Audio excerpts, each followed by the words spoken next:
Hi అండి అందరికీ ఇంకో మంచి వీడియోతో మేము ముందుకొచ్చానండి. ఈ ఇల్లయితే 100 సంవత్సరాల పాత ఇల్లంటండి. అందుకే వీడియో తీశాను. నా వీడియోని చివరి వరకు చూడండి. 100 సంవత్సరాల ఇల్లండి. ఇప్పటికీ ఇందులో ఈ ఫ్యామిలీ వాళ్ళు నివసిస్తున్నారండి. ఇగో రెడ్ చీర కట్టుకున్న ఆంటీ వాళ్ళు. ఆ కిరణన్న వాళ్ళ బాబాయ్ అంటండి. కిరణన్న మా హస్బెండ్ క్లోజ్ ఫ్రెండ్ అండి. రీసెంట్‌గా మేము అన్నయ్య వాళ్ళ ఇంటికెళ్ళాము. జమ్మలమడ దగ్గర ఉంటదండి. చిన్న పల్లెటూరు.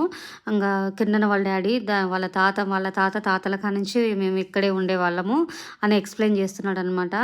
అందులో ఒక 3 ఫ్యామిలీస్ ఉంటారంటండి. ఇప్పుడు కొంచెం ఇరుకయ్యి, ఇబ్బందయ్యి బయటికెళ్ళి ఉంటున్నారంట మిగతా 2 ఫ్యామిలీస్ వాళ్ళు.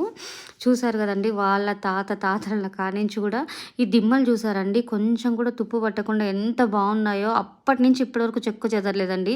ఈ ప్లేస్‌లో అప్పట్లో పశువులు కట్టేసేవాళ్ళంటండి. అప్పట్లో పశువులను ఇంట్లోనే కట్టేసుకునేవాళ్ళంట. నాకైతే ఇల్లు బాగా నచ్చిందండి. మీరు కూడా చూస్తారండి. అప్పటి కాలం అంతరించిపోతున్న ఇల్లులు మీకు కూడా చూసినట్టు ఉంటుందని వీడియో తీశాను. నా వీడియో నచ్చితే లైక్ చేయండి.